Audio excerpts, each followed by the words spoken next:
丧尸病毒疯狂爆发，世界陷入地狱模式。许漾却带着父母住进360度装甲改造的末日堡垒，天天火锅奶茶配电影。只因他重生，回到灾难前1个月，绑定末日求生系统，手撕渣男，一夜卷走陈家100万家产，反手狂囤物资，更爆改郊区仓库，连蚊子都飞不进来。而前世害死他的老公一家，在暴雨夜哭嚎拍门。许漾求你让我们进去。他端起一杯热咖啡，微笑俯视监控屏幕。别急啊，这才末世第1天，好戏还在后头呢。哈哈哈，末世要结束了，许漾，我们用不着你了，你去死吧。许漾带着家人在末世苟了10年，终于迎来生的希望。老公却将他好不容易得来的疫苗打给了他的情人，狠狠将他推出了家门。他被丧尸活活咬死。再睁眼，许漾回到了末世到来前1个月。许漾猛地从床上坐起，大口喘着粗气。这里是我原来的家，我不是已经被陈浩推出了安全屋，被丧尸。许漾颤抖着手抓起床头的手机。2026年7月14日，7月14日，距离末世爆发还有整整1个月，我重生了。就在这时，一个冰冷的电子音在他脑海中响起：末日求生系统绑定成功，检测到宿主强烈的求生欲与复仇情绪，系统将竭诚为您服务。谁在说话？我是您的专属系统，宿主，距离末世降临还有30天，请做好准备。新手任务发布，拥有一个完全属于自己的、面积不小于300平米的私人空间。任务奖励：新手大礼包1份，内含无限空间、体能强化剂乘1、唐刀乘1。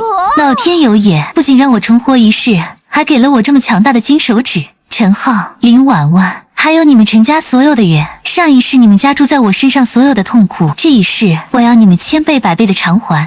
卧室门被推开，陈浩走了进来。漾漾，怎么醒这么早？脸色这么难看，做噩梦了？这个畜生，前世我在末世拼命杀丧尸，护了他10年，他却将情人带回家，谎称是妹妹，在我眼皮子底下苟且多年，还趁我不备抢走我的疫苗，害死了我。别碰我！漾漾，你怎么了？一大早的，谁惹你了？陈浩，我们离婚吧。说什么胡话呢？睡糊涂了是不是？我妈昨天又催我们要孩子，你不高兴了？你放心，我跟她说了，我不想跟你废话，这婚我离定了，你尽快和我去办手续。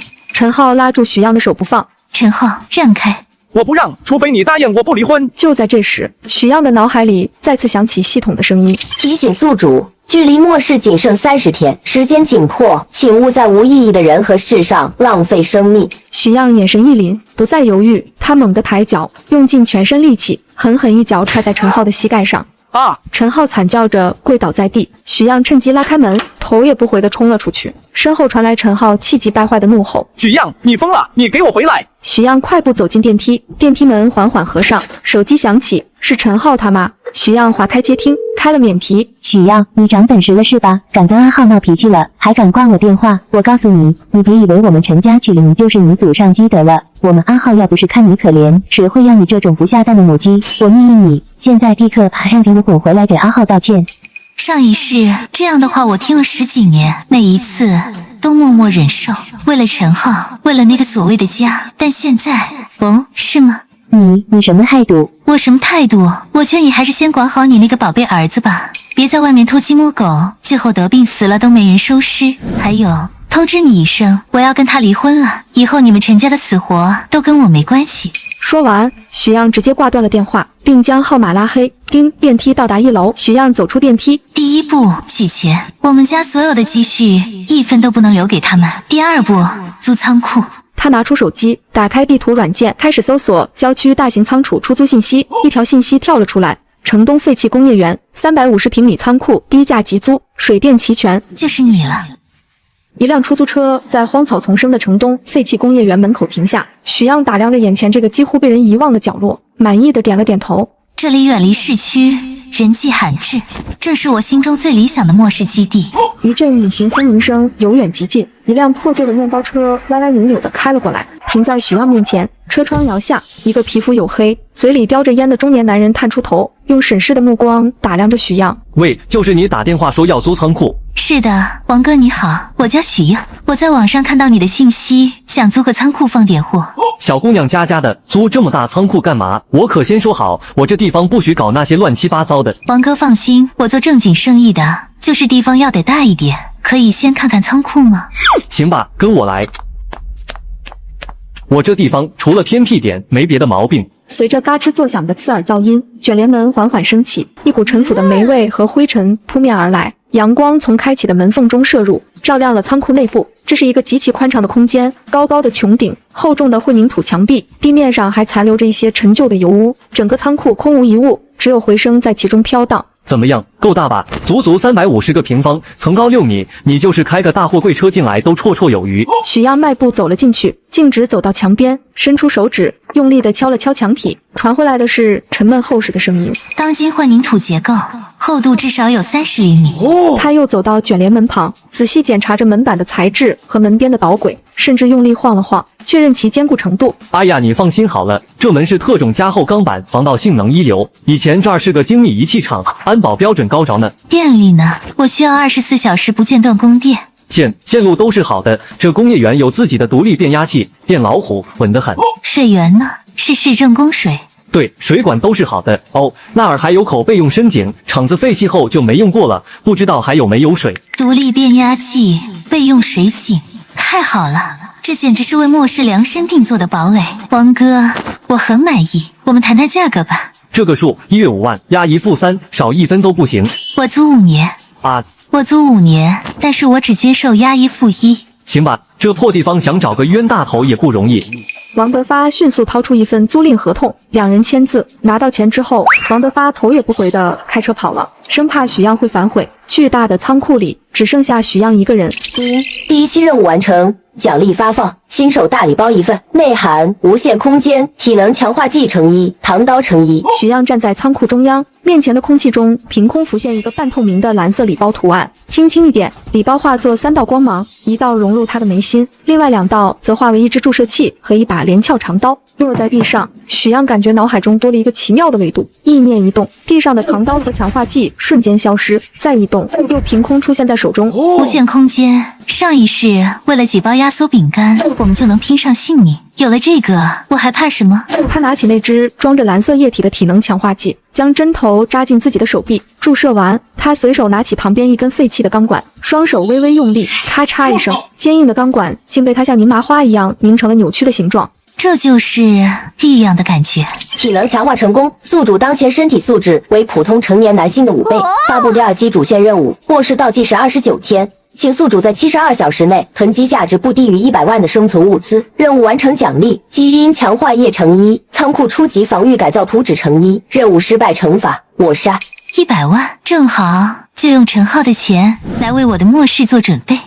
100万听起来很多，但对于末世来说，不过是杯水车薪，必须精打细算，把每一分钱都花在刀刃上。市场里人声鼎沸，车来车往，许样径直走向最大的一家粮油店，店老板挺着啤酒肚，正懒洋洋地看着手机。妹子，买点啥？米还是面？老板，我不零售，我要大米100袋，精面100袋，各种豆类50袋。店老板猛地坐直，怀疑地看着他。多少？小姑娘，你开玩笑呢？你要这么多干嘛？开粮油超市？我老板准备在城郊开个大型度假山庄，食堂备货，这是预付定金，货到仓库，结清尾款，只要货好，以后长期合作。好说好说，没问题，保证给你最新日期的货，地址给我，下午就安排车队给你送过去。搞定主食，接下来是蛋白质和能量。末世里，肉是绝对的奢侈品。他穿过几条街，来到冷冻食品和罐头区，他找到一家专做批发的商铺。老板，猪肉、牛肉、鸡肉每样给我来100斤，各种水果罐头100箱。商铺老板看着眼前这个大客户，当即喜笑颜开。这些还不够，压缩饼干高热量，体积小，是最好的逃难食品。他又找到一家专卖军需用品和户外食品的店。你这里所有的压缩饼干我全要了，还有单兵自热口粮，有多少我要多少。老板以为遇到了部队采购的大单，点头哈腰的立即去清点库存。最后也是最重要的水，没有食物人可以撑几天，但没有水3天都撑不过去。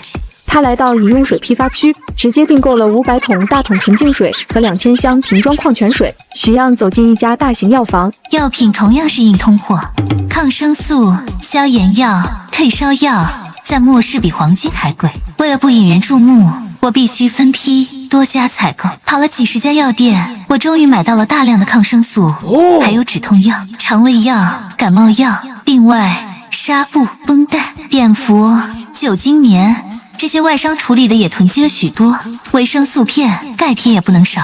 末世里没有新鲜蔬菜水果，全靠他们补充微量元素。许样开着租来的皮卡，来到城郊最大的户外用品商城。食物或药品只是基础，能源和工具才是长期生存的保障。他直奔能源区。老板，这种最大功率的太阳能充电板给我来20套，配套的储能电瓶50个，还有柴油发电机要静音的来5台。虽然仓库有独立电源，但万一出了问题可就完了，还是得有备无患。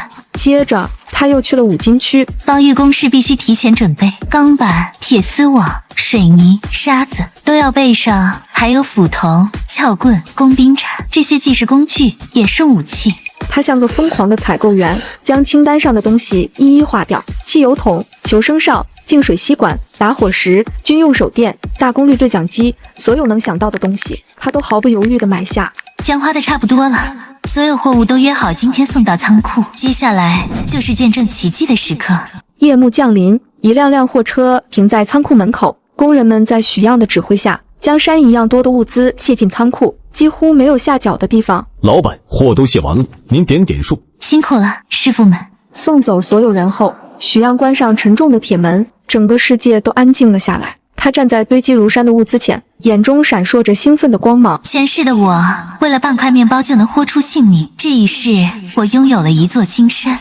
他伸出手，轻轻触摸一个装满大米的纸箱，是否收入无限空间？是。话音刚落，那个巨大的纸箱瞬间从原地消失。他开始加速，手掌拂过一箱箱罐头、一桶桶纯净水、一盒盒药品，堆积如山的物资以肉眼可见的速度消失。原本拥挤不堪的仓库，几分钟内就变得空空如也。第2期主线任务末世囤货已完成，综合评价 S 级。任务奖励发放中，恭喜宿主获得奖励：基因强化液乘1，仓库初级防御改造图纸乘1。又一瓶强化液，还有防御图纸，太好了！这样我就能把这里打造成一个坚不可摧的堡垒。许样掏出手机，看着上面和父母的合照。爸妈，等我修好我们的安全屋，我就去找你们。末世爆发第2天，信号时断时续，许样疯了一样拨打电话。爸妈，接电话啊！你们接电话啊！电话终于接通，里面却传来撕心裂肺的惨叫和怪物咀嚼的恐怖声音。洋洋，别回来，千万别回 B 市，快跑，跑得远远的啊！电话被挂断，只剩下死寂的忙音。许样瘫倒在地，发出绝望的哀嚎。许样紧紧握住手机，指节因为用力而泛白，一滴眼泪落在手机上，又被他迅速抹去。上一世，B 市是全球第1个病毒爆发点。爸妈为了不让我回来冒险，自己死守在家，直到被破门的丧尸分食。那通最后的电话是我一辈子的噩梦。但现在一切都不同了，我带着末日生存系统重生归来。这一次，我绝不会再让悲剧上演。爸妈，等着我。这一次，我不仅要你们活着，还要你们活得很好。许样一进家门，陈浩就拿着手机愤怒地走了过来。我们账户上的100万，你凭什么一声不吭就全转走了？那钱是用来买新房的，你想干什么？你赶紧把钱给我转回来。转回去？可以啊，你先告诉我，你给你那个叫林婉婉的小情人转了多少钱？陈浩的脸色瞬间煞白，眼神中闪过一丝慌乱，但立刻又被恼羞成怒所取代。你胡说八道什么？你看我手机了。许样，你现在长本事了是吧？还敢查我？我没有调查你，我知道这一切是因为我重生了。你胡说什么？你以为我是小孩吗？这种话我怎么会信？你到底怎么了？一会重生，一会要离婚，你还想不想好好过日子了？要不是囤货和改造仓库的钱不够，我怎么会跟你浪费时间？谁要和你好好过日子？我骗你做什么？下周是林婉婉生日，你准备带她去马尔代夫度假，对不对？这事我没有对任何人说过，她怎么会知道？不仅如此，半个月后就是你们在一起1年的纪念日。不管你信不信，我真是重生的。我之所以要离婚，就是因为嫉妒。但现在我想通了，难得重生一次，比起嫉妒，更重要的是让我们一家人过上好日子。我知道一个投资项目10倍的回报率，我已经将手头全部的钱都投进去了。你说的是真的？当然是真的，不然我怎么会知道你和林婉婉的事情呢？好，我信你。陈浩抱住许样，老婆，对不起，以前都是我的错，谢谢你大度的原谅我，以后我一定好好对你。真可惜，你已经没有以后了。3天后，家里的房车全部变现，看着到账的500万巨款，许漾差点笑出声。而此时，陈浩的手机突然响了起来，林婉婉连着几天找不到他，终于急了。老公，你去吧，生意的事情就交给我。老婆，你真是贤惠，爱你。陈浩兴奋地去会他的小情人，做着发财之后尽享其人之福的美梦，脑海中冰冷的电子音准时响起。检测到宿主资金到位，第3期任务发布：末日堡垒，请宿主在72小时内将1号仓库改造为固若金汤的安全庇护所。任务完成奖励堡垒防御系统图纸，任务失败抹杀。收到。有了陈浩的钱，许漾迅速在网上下单改造仓库所需的物资，物资到位，准备改造。许漾拿出之前系统奖励的仓库初级防御改造图纸，在地面上摊开，复杂的线条勾勒出一个完美的末日堡垒蓝图。末日降临，秩序崩塌，人性泯灭，一个坚不可摧的堡垒是活下去的唯一保障。改造，现在开始。所有的窗户和通风口都是潜在的威胁。许漾用高标号水泥混合钢筋网，将它们一个个永久封死，密不透风，才能万无一失。堡垒唯一的出入口是一个由内控制的液压小门，3道独立密码配合指纹和虹膜识别，除了许漾，谁也别想进来。在门内外，许漾预留了多个观察孔和射击孔，确保对门外情况的绝对掌控。360度无死角的监控系统是我的眼睛，军用级红外夜视摄像头配合热成像感应，任何风吹草动都逃不过我的监视。这些眼睛将24小时为我站岗，防御只是第一步，在末世断水断电才是最致命的。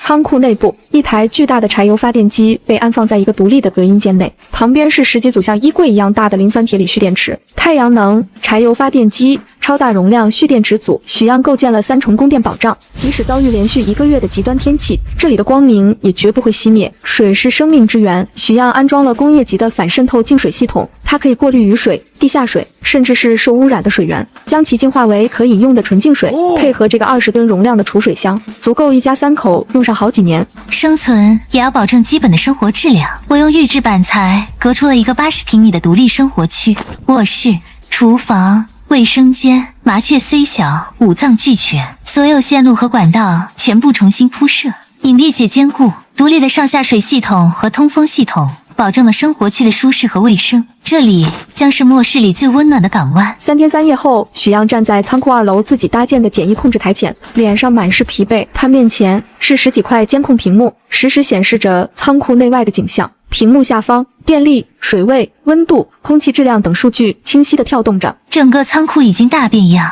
不再是空旷的厂房，而是一个井然有序、充满金属质感和安全感的末日要塞。坚固的墙壁，整齐的货架，独立的能源和生活系统，这里俨然一个微缩的军事基地。检测到堡垒改造完成度99%，符合安全标准。第3期任务完成，奖励发放堡垒终极防御系统图纸。一瞬间，无数关于电网、陷阱、自动炮塔的复杂知识涌入许漾的脑海。陈浩，谢谢你的钱，这才是能真正保命的大项目。只可惜能享受这一切的只有我。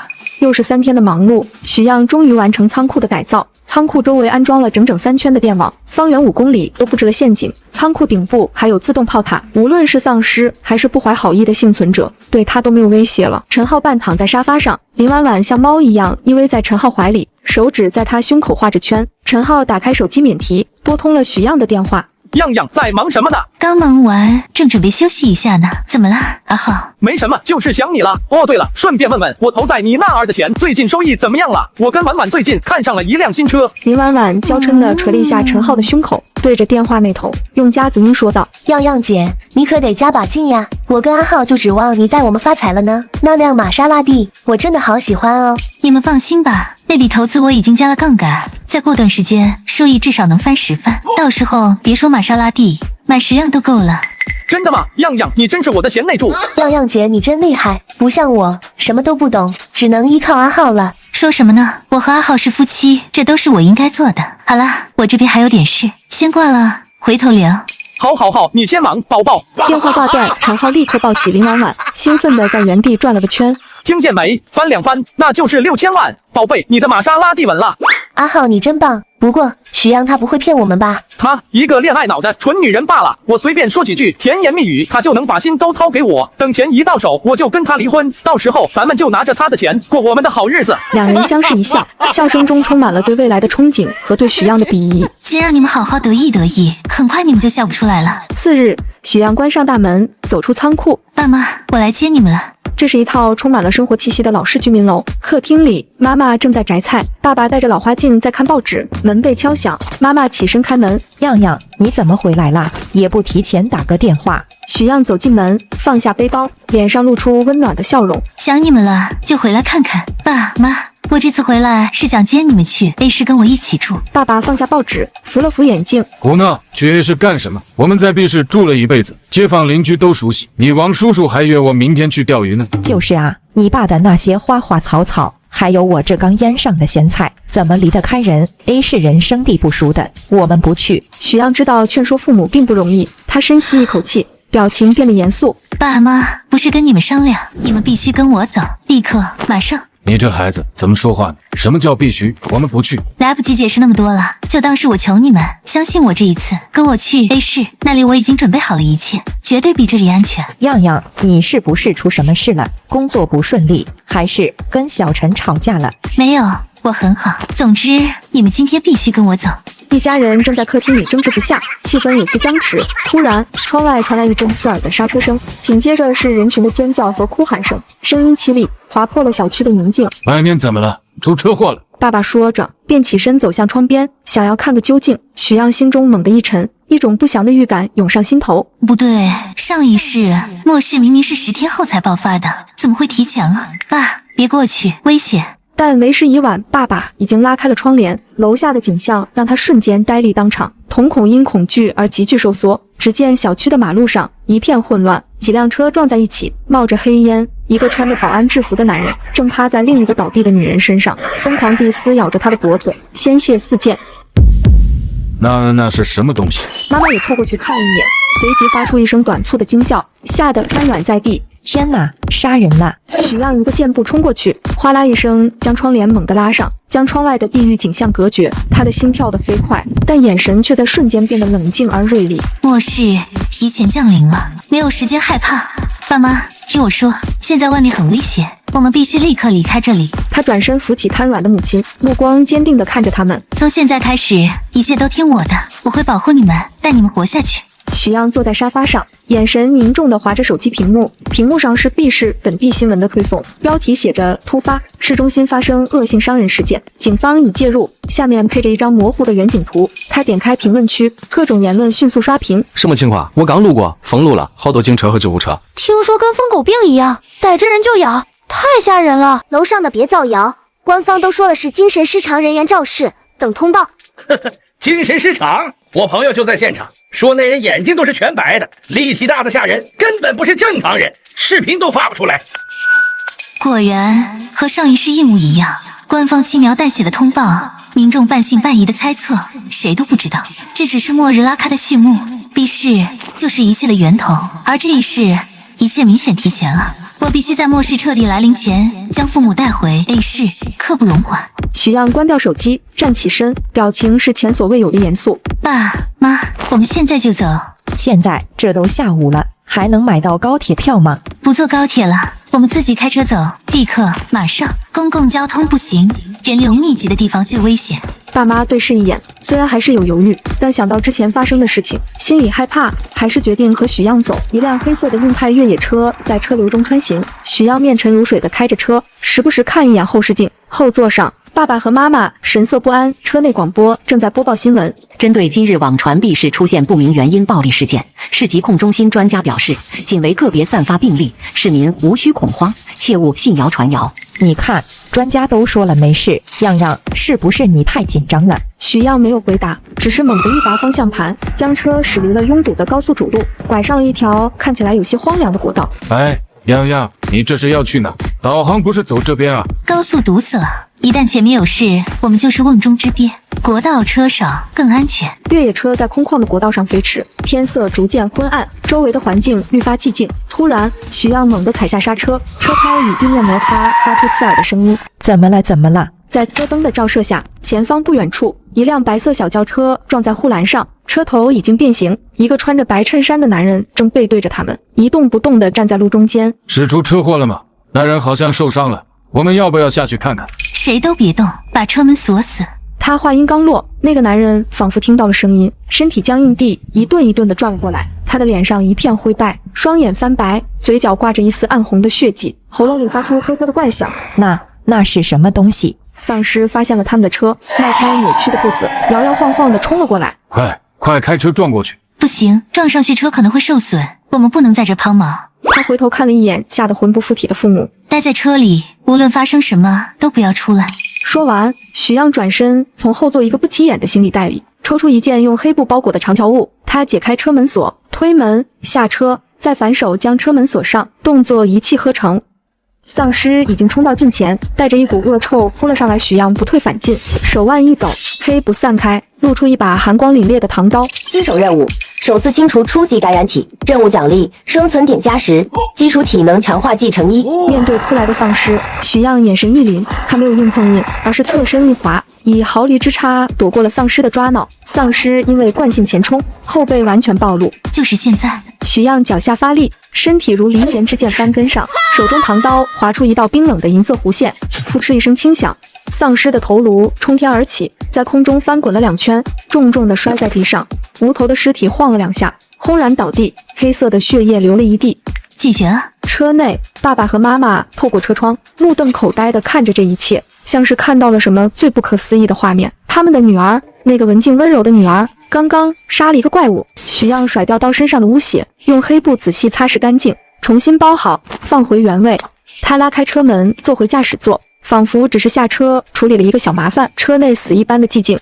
呀，你那刀还有刚才那个。爸妈，我说过世界变了，但请你们相信我，我不会害你们。爸爸和妈妈看着女儿坚毅的侧脸，震惊、恐惧、疑惑，种种情绪交织在一起，但最终都化为了沉默。越野车在夜色中继续前行，目的地明确。好，我们不问了。几个小时后，车子驶入 A 市郊区一个偏僻的工业园，停在一座毫不起眼的巨大仓库前。许样下车，用一把沉重的钥匙打开了仓库的卷帘。就是这里。嘎啦嘎啦，随着卷帘门缓缓升起，里面的景象让爸爸和妈妈彻底惊呆了。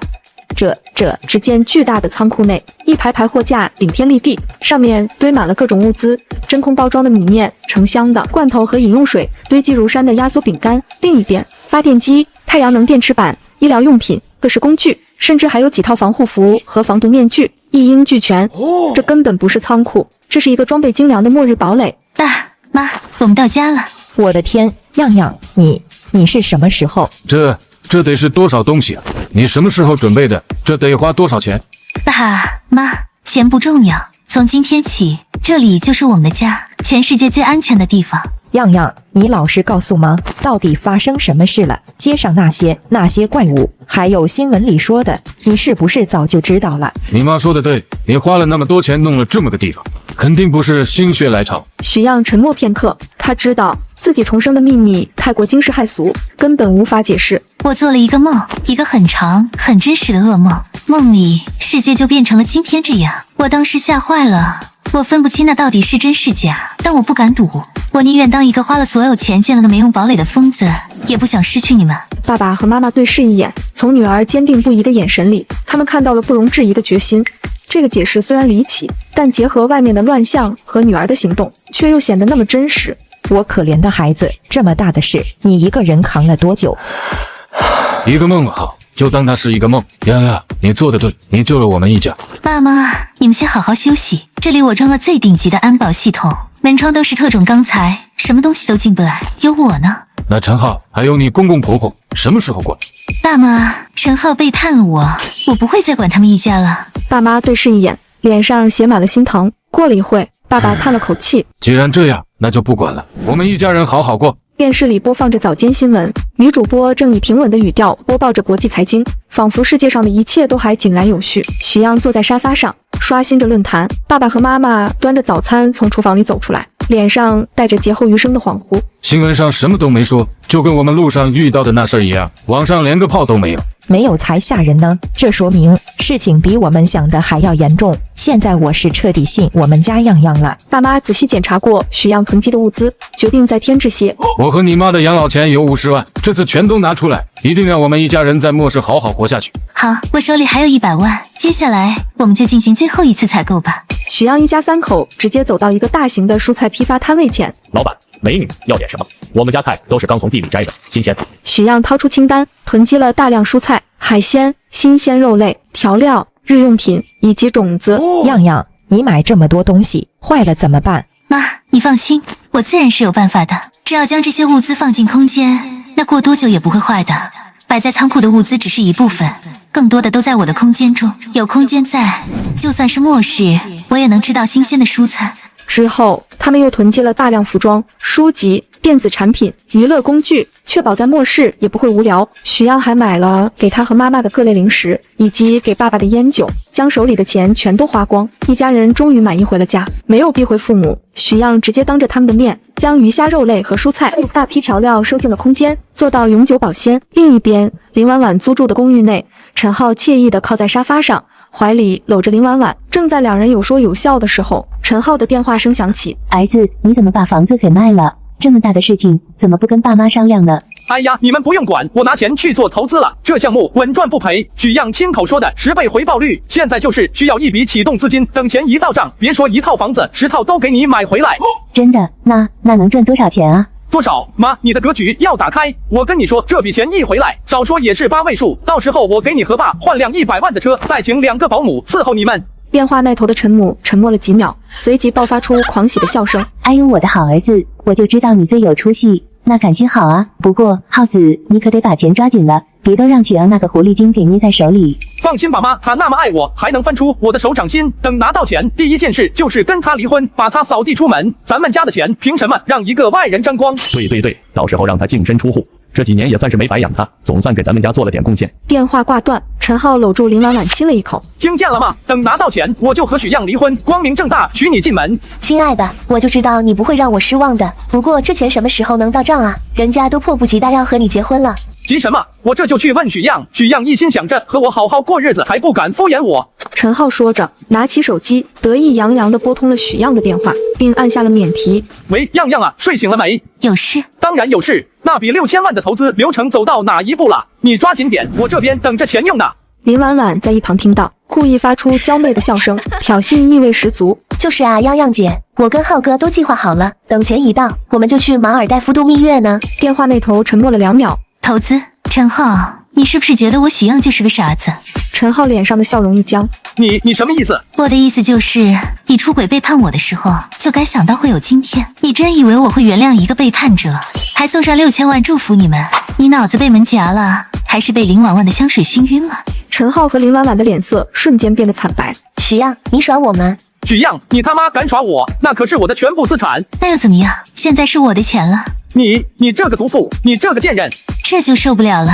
陈浩，我1分钱都不会给你，你们就等死吧。说完，许样直接挂断了电话。啊，许样，我操！手机被砸得4分5裂。浩哥，钱没了，那我们怎么办啊？怎么办？我他妈现在就去找那个贱人算账。他以为他是谁？敢这么耍我，我今天非弄死他不可。陈浩怒气冲冲的快开门就往外冲。浩哥，等等我。陈浩和林婉婉冲出单元楼，远处传来一阵阵刺耳的警笛声和救护车的声音，此起彼伏，显得异常混乱。陈浩怒火中烧，完全没在意周围的异样。妈的，这个贱人，看我今天不把他的皮扒了！两人快步走向停车场，然而越往前走，他们越觉得不对劲。路上空无一人，但路边却停着几辆撞在一起的车，车门大开，有些车窗上还沾着暗红色的血迹。该死的，这什么情况？一个便利店的玻璃门被撞碎，里面货架翻倒，一片狼藉。浩哥，这是怎么了？是不是出什么事了？能出什么事？估计是连环车祸，别管闲事。就在这时，一个穿着西装的男人从街角跌跌撞撞地跑了出来，他脸上、身上全是血，一条胳膊以一个诡异的角度扭曲着。别过来！救命！有怪物！陈浩和林婉婉被吓了一跳，停下脚步。紧接着，男人身后追出来一个身影，那是一个穿着保安制服的人，但他走路的姿势极其怪异，四肢僵硬，喉咙里发出呵呵的嘶吼声。他的眼睛是灰白色的，脸上和脖子上布满了青黑色的血管。啊，那是什么？保安猛地扑上前，一口咬在了西装男人的脖子上，鲜血瞬间喷涌而出。西装男人惨叫着倒在地上，身体剧烈抽搐，而那个保安则像野兽一样趴在他身上疯狂地撕咬。我操，这他妈是拍电影吗？更恐怖的景象出现了，周围的店铺里、小巷中一摇一晃地走出了更多类似的身影。他们有的穿着病号服，有的穿着外卖员的衣服，有的还是学生模样，但无一例外全都双眼灰白，动作僵硬，嘴里发出骇人的嘶吼，朝着血腥味传来的方向聚集过去。一个丧尸注意到了不远处的陈浩和林婉婉，他缓缓地转过头，灰白的眼珠死死地盯住了他们。闭嘴，别把他们都喊过来了！丧尸嘶吼一声，迈开僵硬的步伐，朝着他们冲了过来。啊，怪物来了！浩哥，快跑啊！巨大的拼接屏幕上正分屏播放着好几处监控画面。城市街道上，昔日繁华的商业区如今一片狼藉，几只形态扭曲的丧尸正在啃食着一具倒霉的尸体。远处不时传来凄厉的尖叫和警报声。丧尸末世全面爆发，比前世早了整整10天。幸好我动作够快，提前在外面放置了无人机监控。陈浩和林婉婉被丧尸追逐着，狼狈逃窜，艰难回到林婉婉家。许漾悠闲地坐在监控室的椅子上，手里端着温热的咖啡，正津津有味地看着监控画面。这呀，跑啊！刚才不是很能耐吗？这才拿到哪儿，好戏还在后头呢。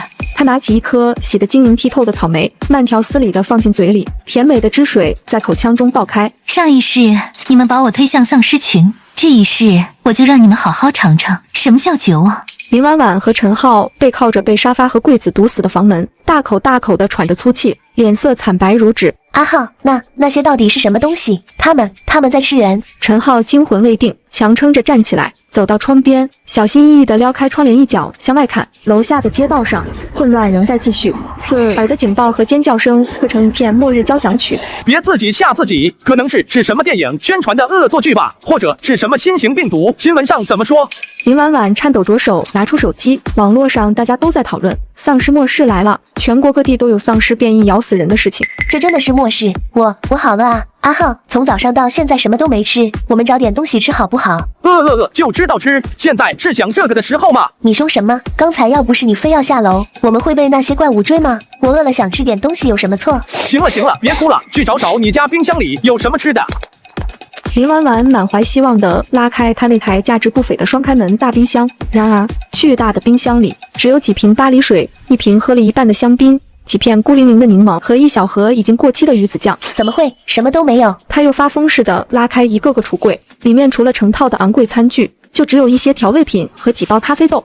陈浩跟进来，看到这景象，火气噌的就上来了。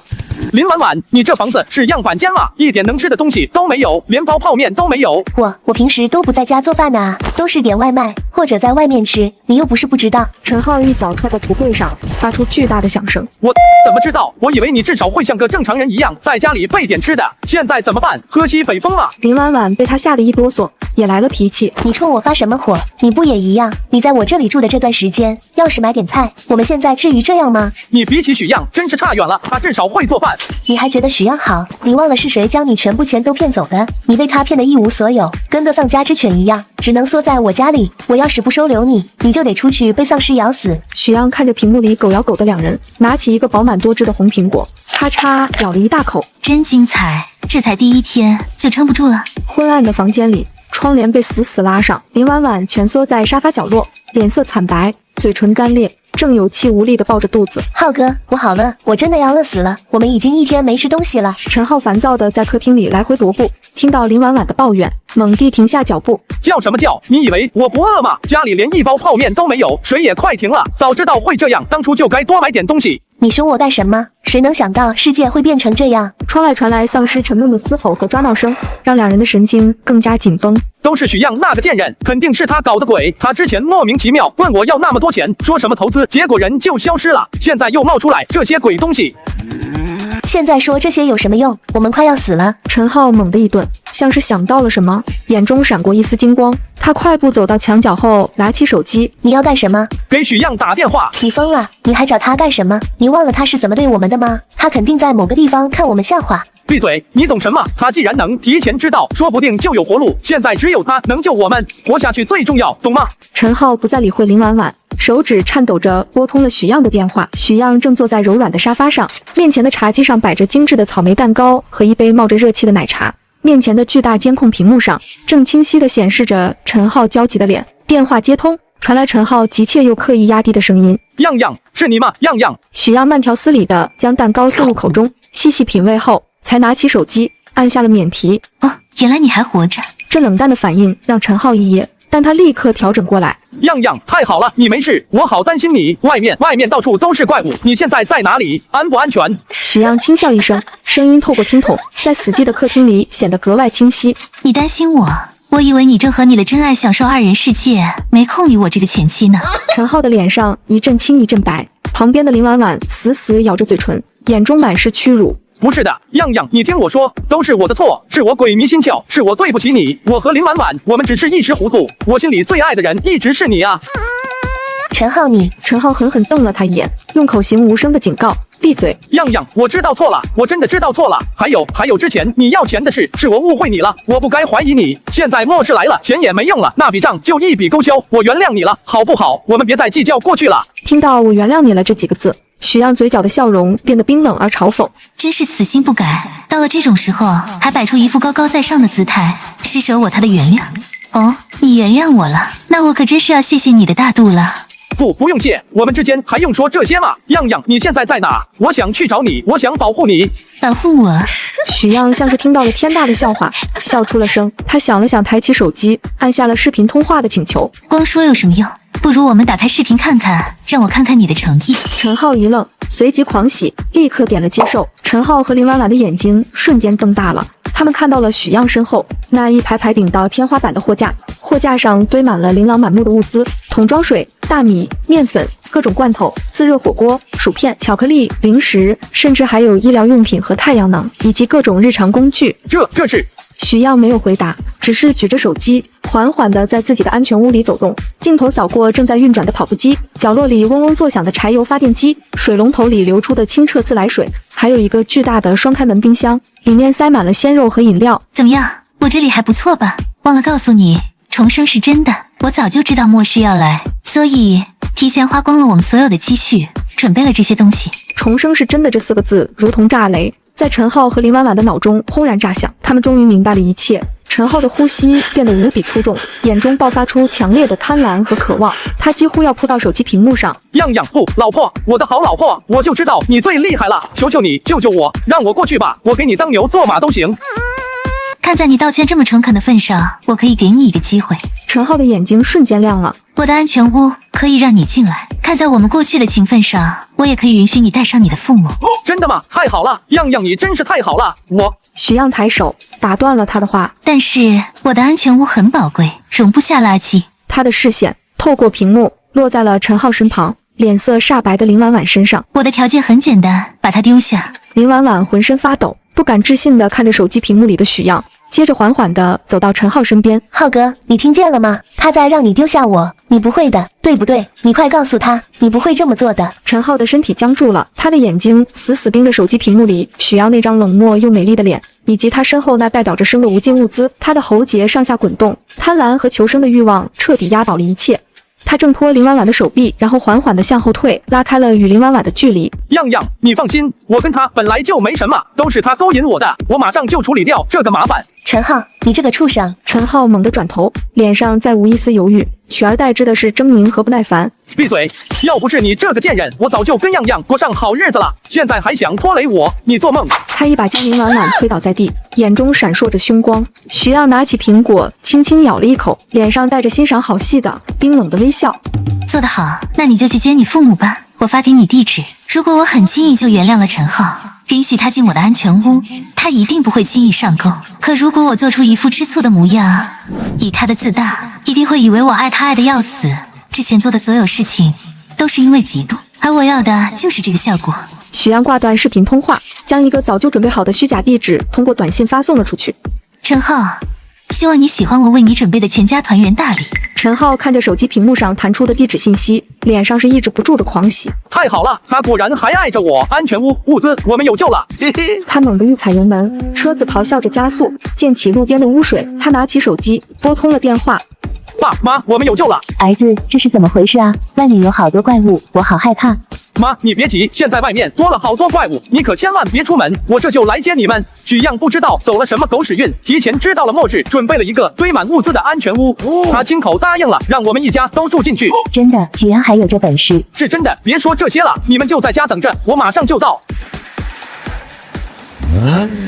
巨大的监控墙上，分割出10几个画面。许阳端着一杯热气腾腾的咖啡，眼神平静地看着其中一个。屏幕里是一栋位于城市郊区的2层小楼，带着一个整洁的院子，院子里种满了蔬菜，绿意盎然。一对老夫妇正在院子里焦急地走来走去，正是陈浩的父母。他们看起来气色红润，衣着干净，丝毫没有末世里挣扎求生的狼狈。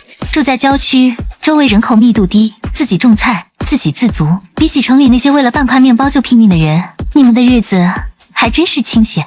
太好了，等到了安全屋，就将许样赶出去，到时候那就是我们一家人的地盘了。就是那个贱人，前段时间还骂我，挂我电话，我绝不会放过他。还真是令人熟悉的不要脸呢。前世你们也是这样，安逸的躲在后方，心安理得的享受着我用命换来的一切。许样浑身是伤，面色苍白，正用发抖的手给自己包扎胳膊上的抓伤，伤口深可见骨。陈母端着一个空水盆走进来，一脸刻薄地将盆子重重摔在桌上。许样，家里的水又没了，你今天必须再出去一趟。妈，我昨天才出去过，东区的超市已经被丧尸群占领了，我差点就回不来。陈父背着手走进来，脸色阴沉。嫁进我陈家，不是让你来享福的，让你去找碱水推三阻四的，难道要我们2个老骨头出去送死吗？你这个白眼狼！许样看向缩在角落不敢与他对视的陈浩。陈浩，样样爸妈也是为了大家好，你就再辛苦一下，注意安全。陈母直接将一把豁了口的消防斧塞进许样怀里。别磨蹭了，天黑前回不来，你就死在外面吧。许样欣喜若狂地举着一支装着蓝色液体的针剂，这是他九死一生换来的疫苗。我们得救了，这是疫苗，只要注射了，就再也不怕丧尸病毒了。陈浩和他的父母立刻围了上来，眼神贪婪地盯着那支针剂。样样，快把它给我！我是男人，是家里的顶梁柱，我必须先注射，才能更好的保护你们。别急，这个疫苗可以打给4个人，我们一家人都可以。那正好，我爸妈还有婉婉，刚好。你说什么？那我呢？你这么有本事，那就再去找一支。就是这疫苗是我们陈家的东西，你一个外人凭什么拿着？许样吃痛，死死护住疫苗。陈浩的眼神瞬间变得冰冷而残忍，他不再伪装，猛地扑上来抢夺。给我！陈父从背后狠狠一推，许样站立不稳，踉跄着撞向身后那个残破不堪的玻璃窗。去死吧你！砰的一声，玻璃碎裂，许样绝望地从楼上摔落了下来。在许样摔出门外的瞬间，陈浩成功抢走了疫苗，毫不犹豫地扎进了自己的胳膊。抱歉，许样，末世要结束了，你也没用了。许样绝望的尖叫声中，他看见陈浩的父母脸上露出快意的、残忍的笑容，随即他被无穷无尽的丧尸彻底淹没。卸磨杀驴，好一个卸磨杀驴！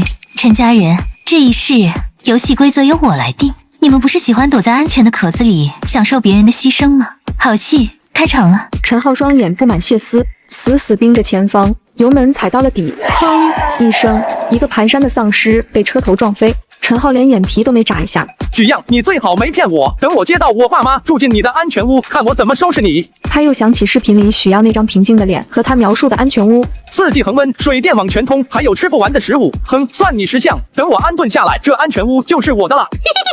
又是砰的一声，又一个丧尸被撞开，远处一栋带院子的小楼遥遥在望。陈浩脸上露出一丝喜色，再次猛踩油门。陈浩从车上跳下来，用力拍打着铁门。爸妈，开门，我回来了。院子里很快传来一阵脚步声，铁门被打开，露出一张惊喜交加的脸。哎呦，我的好儿子，浩浩，你可算回来了，妈担心死你了。陈母一把抱住陈浩，使劲拍着他的后背。回来就好，回来就好。外面怎么样了？行了行了，别哭了，外面都变成地狱了，快赶紧跟我走。好，我把咱们自己种的那些菜还有米和面都带上，现在这世道粮食可金贵着呢。陈母说着就要往屋里跑，被陈浩一把拉住。带那些干什么？麻不麻烦啊？我说了，许样那儿什么都有，肉菜海鲜应有尽有，我们10年都吃不完。浩，还是带点吧，有备无患。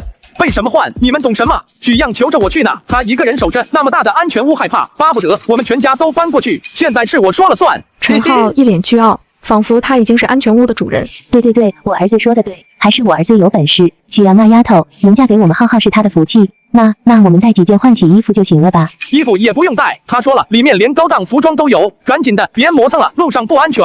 哎，好，什么都不用带，我们就跟着儿子去享福喽。陈父看着儿子这副样子，张了张嘴，最终还是什么都没说，默默转身回屋拿了个小包。陈母则是一脸憧憬，仿佛已经看到了自己在天堂里作威作福的场景。巨大的监控屏幕上清晰地显示着陈家人上车的全过程。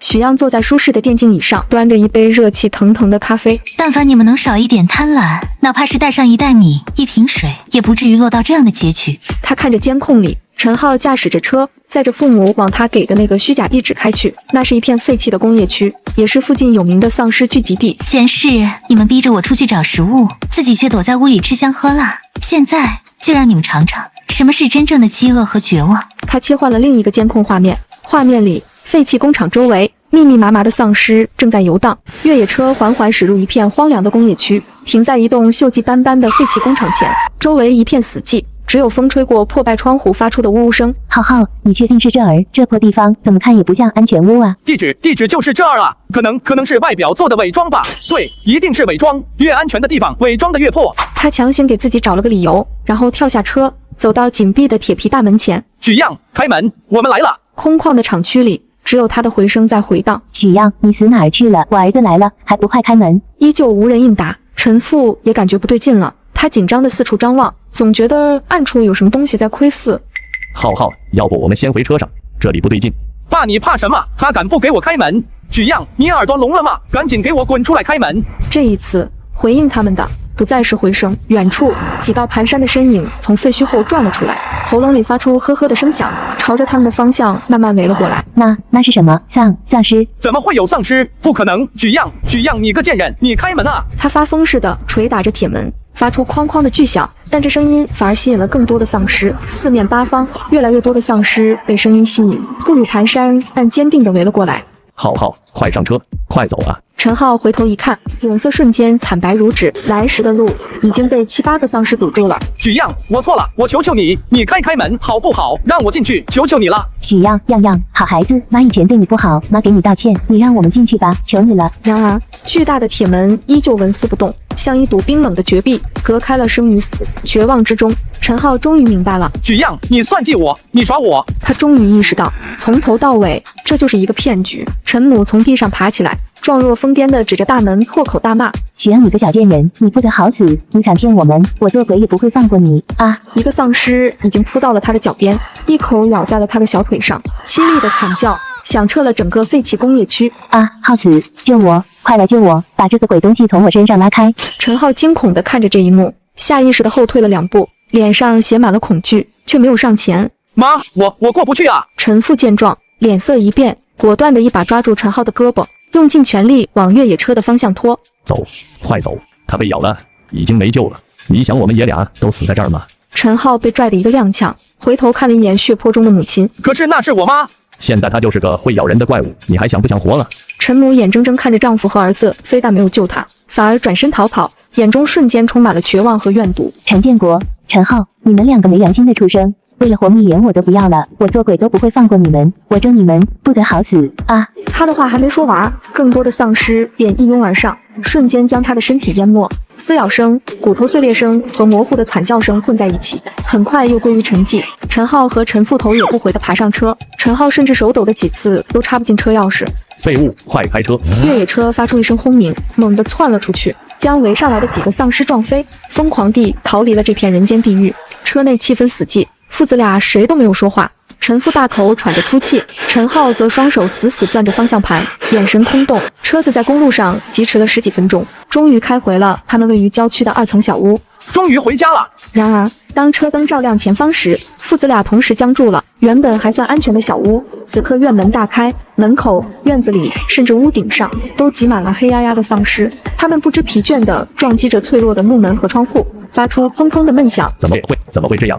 我们走的时候还好好的，这里的丧尸怎么比刚才还多？爸，我们没地方去了，彻底没地方去了。许漾正悠闲地坐在巨大的监控墙前，面前的10几个屏幕上正分屏播放着刚刚发生的一切。一个屏幕上是陈母被丧尸吞噬的最后画面，另一个屏幕上是陈浩父子在自家小屋前面如死灰的绝望表情。这可真是一出绝佳的好戏。许漾端着一杯红酒，嘴角勾起一抹冰冷而快意的笑容。他拿起遥控器，轻轻一点，调出了另一段几分钟前录下的影像。这一切要怪只能怪你们蠢。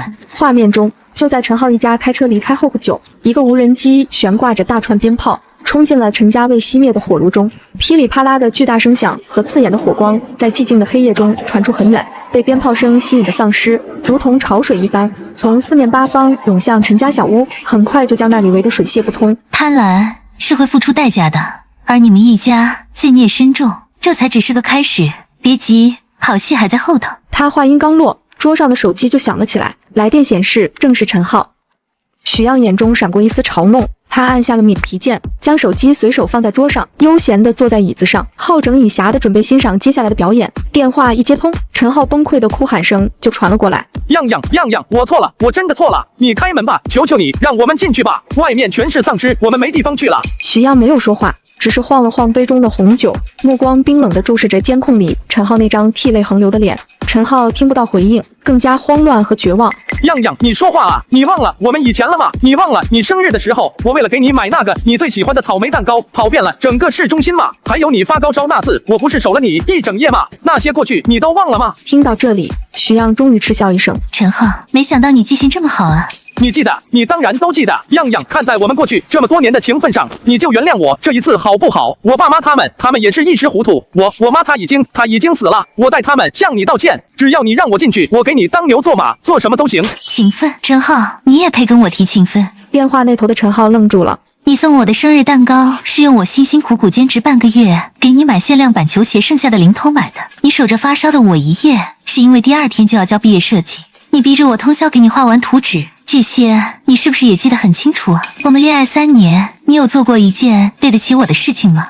我样，那些都是过去的事了，你怎么？可那些事情过不去，你还不明白吗？从始至终，我就是在骗你。我用你的钱建造了一个安全无比的安全屋，但我根本不会让你进去，地址是假的，我就是要骗你们去死，我就是为了报复你们，懂了吗？说完，许阳毫不留情地挂断了电话，嘟嘟的忙音在狭小的车厢里回响，显得格外刺耳。完了，这下我们彻底完了。陈浩的手机从手中滑落，他双目失神，面如死灰，彻底瘫软在座位上。车窗外，丧尸不停嘶吼着。许阳走出监控室，扑鼻的饭菜香气瞬间将他包裹。明亮温暖的餐厅里，一张铺着干净桌布的长桌上，摆满了热气腾腾的佳肴，糖醋排骨闪着诱人的油光，清蒸鲈鱼鲜嫩洁白，翠绿的西兰花上点缀着蒜蓉。正中间，一个鸳鸯火锅咕噜咕噜的冒着热气，红油锅底和菌汤锅底泾渭分明，旁边摆放着切得整整齐齐的肥牛卷和各类蔬菜。爸爸正拿着碗筷从厨房出来，看到女儿，脸上立刻堆满了笑。洋，快来，就等你了。你妈今天可是做了你最爱吃的糖醋排骨。妈妈围着围裙，端着最后一盘刚洗好的生菜走过来，眼神里满是心疼。你这孩子又在那个小黑屋里待了半天，快过来吃饭，暖暖身子。外面那些都解决了。妈爸都解决了，再也没有人能打扰我们一家3口的好日子了。真跟做梦一样，外面都乱套了，我们居然能天天吃火锅，样多亏了你啊。是啊，要不是我们家样有本事，我和你爸现在还不知道在哪儿被丧尸追呢。许样看着父母，心中涌起一股暖流。上一世他没能保护好他们，这一世他用尽一切，终于换来了眼前的安宁。爸妈，别说这些了，我们庆祝一下，庆祝新生，以后我们就在这里，哪儿也不去，开开心心的过日子。好，庆祝新生。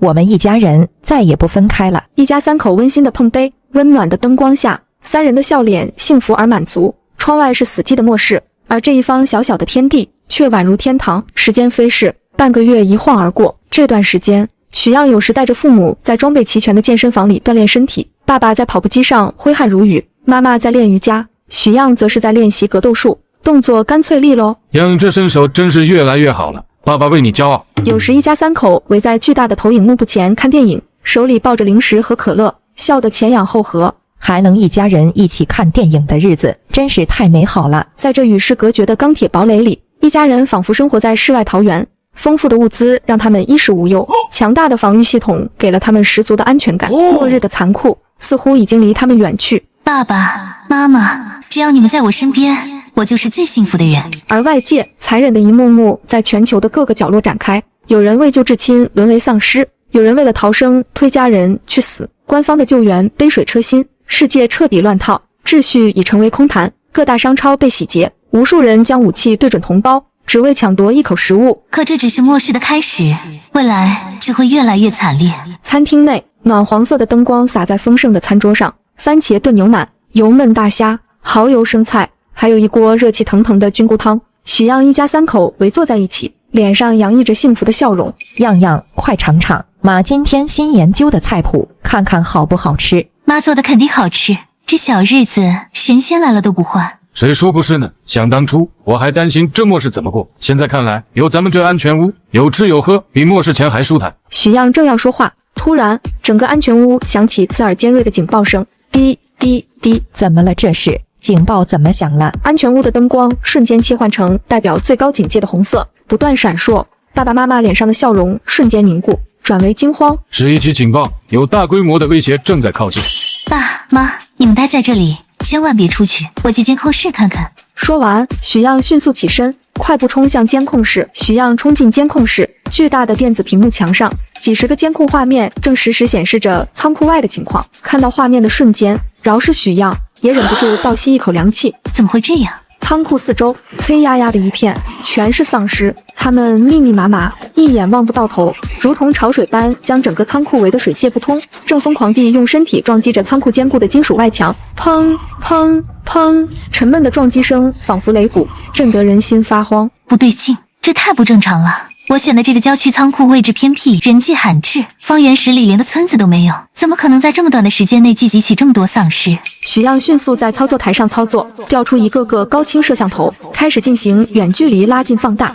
我倒要看看是谁在搞鬼。他的手指在屏幕上快速滑动，仔细观察着尸群的动向。很快，他发现了诡异之处，这群丧尸的行动并非杂乱无章，反而像是训练有素的军队。他们分批次地冲击着不同的方位，配合默契，目标明确。敢惹我，找死！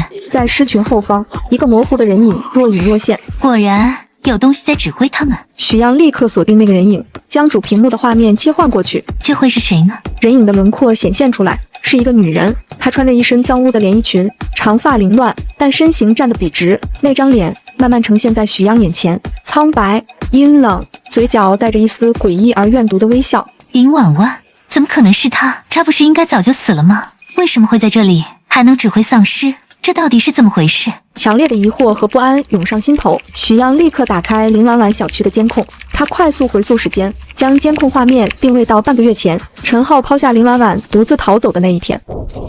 监控画面中，林婉婉家一片狼藉，她绝望地拍打着房门，哭喊着陈浩的名字，但回应她的只有走廊外丧尸的嘶吼。几天后，屋里已经没有任何食物，饿得眼冒金星的林婉婉最终下定了决心。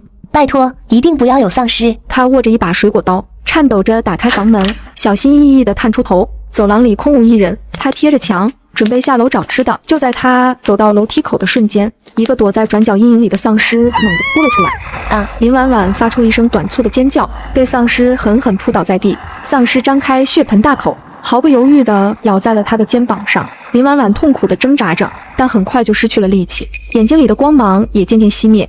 许样看着屏幕，眉头紧锁。被咬了，他应该已经变成丧尸了才对。但接下来的画面却彻底颠覆了他的认知。监控画面里，咬了林婉婉的丧尸正准备啃食她的身体，可就在这时，原本已经死去的林婉婉身体猛地一抽，她的眼睛豁然睁开，那不是普通丧尸的灰白眼珠，而是一双漆黑如墨、闪烁着诡异红光的瞳孔。退开！咬他的那只丧尸像是感应到什么恐怖的存在，动作瞬间僵住，然后竟然缓缓后退，匍匐在地，发出了呜咽般的声音，仿佛在向亡者臣服。林婉婉缓缓地从地上坐了起来，她低头看了看自己肩膀上恐怖的伤口，又看了看眼前沉浮的丧尸，这是怎么回事？她先是迷茫，随即一丝疯狂而扭曲的笑容在她脸上绽放开来。她对着那只丧尸试探性地抬了抬手指，过来。丧尸立刻站了起来，像个听话的宠物。接下来的日子里，林婉婉带着她的第一只宠物，开始在楼道里收服其他的丧尸。成为丧尸的感觉原来也不错。从1只到2只，再到10只，半个月过去，她已经控制了整个小区的丧尸，组成了一支初具规模的丧尸军团。而她的目标从一开始就无比明确，许样所在的郊区仓库。许样，要不是因为你挑拨，浩哥怎么会丢下我？你最好祈祷我晚点找到你，否则我一定会让你不得好死。许样关掉了监控回放，面沉如水。原来是这样，他终于明白了，林婉婉不仅没死，反而因祸得福，发生了未知的变异，成为了能控制丧尸的特殊感染者。他对许样囤积了无数物资的嫉妒，对被陈浩抛弃的怨恨，现在全部转化成了对许样的滔天杀意。林婉婉，你可真是幸运，是我小看你了。屏幕上，林婉婉似乎察觉到了摄像头的窥视，竟然抬起头，精准地对着许样所在方向的监控镜头，露出了一个冰冷挑衅的笑容。她抬起手向前猛地一挥，上。好，接到命令的狮群瞬间变得更加狂暴，疯了一样的用头、用身体、用牙齿撞击着仓库的钢铁大门，整个安全屋都在剧烈的晃动，仿佛下一秒就要被攻破。林婉婉，天堂有路你不走，地狱无门你偏要闯。既然你这么想进来，那我就送你一份大礼。可惜你找错了复仇的对象。检测到大规模敌意生物靠近，防御模式启动，请选择应对等级。清剿模式。清剿模式已确认，正在启动第1阶段防御。净化之雨。许样，你这个贱人，以为躲在乌龟壳里我就拿你没办法了吗？他的声音尖利刺耳，在空旷的郊野回荡。我知道你在里面，今天我就要让你亲眼看着你的这些宝贝物资是怎么被我一点点毁掉的。我要把你从里面揪出来，让你也尝尝被丧尸啃食的滋味。他猛地一挥手，身后的丧尸群仿佛打着兴奋剂，更加狂躁地冲击着仓库。等我杀了许样，这个仓库就是我的了。有了这些物资和我的大军，整个世界都将臣服在我的脚下。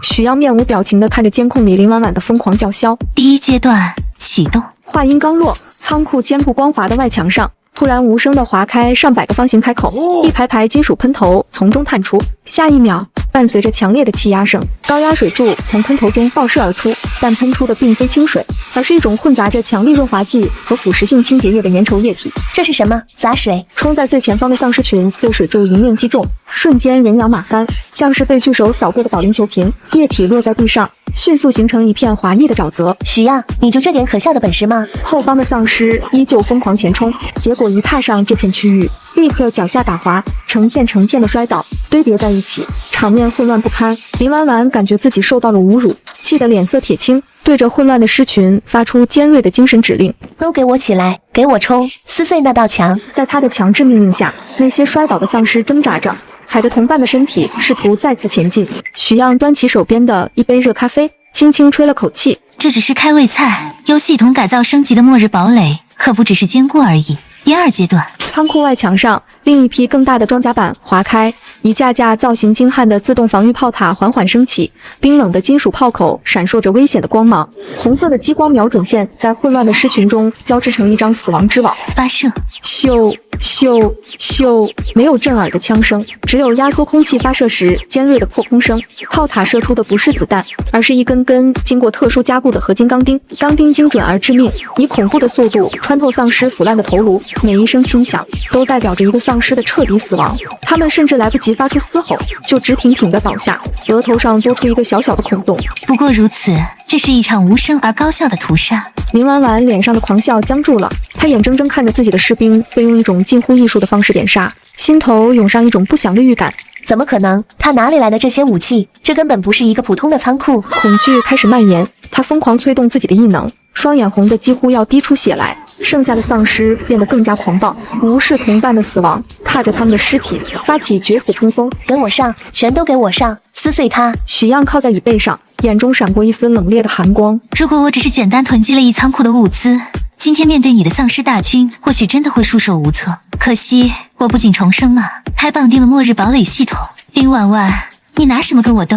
第3阶段，仓库顶部，几个巨大的圆形装置缓缓升起，表面亮起幽蓝色的电弧，一阵低沉的嗡鸣声响起，迅速攀升为一种人耳无法捕捉却能让灵魂站立的超高频声波，如无形的巨浪般席卷而出。游戏要结束了。还在冲锋的丧尸群仿佛被按下了暂停键，集体僵在原地。他们痛苦地抱住头颅，黑色的血液从他们的七窍中流出，在无形的音波折磨下，他们失去了理智，开始疯狂地攻击身边的一切，刀破彼此。林婉婉也遭到了波及，他感觉自己的大脑像是被10000根钢针穿刺，与丧尸大军的精神链接在瞬间被撕得粉碎。啊，这是什么鬼东西？他痛苦地在地上来回翻滚，眼睁睁看着自己引以为傲的军队在自相残杀和炮塔的点射下迅速走向灭亡。不，回来，都给我回来！然而没有一个丧尸回应他，他们已经彻底失控。许阳看着屏幕上那片人间地狱般的惨状，神色没有一丝波澜，他优雅地晃着咖啡杯。最终阶段启动。刺耳的声波和炮塔的射击声同时停止。就在林婉婉头痛欲裂，以为攻击结束时，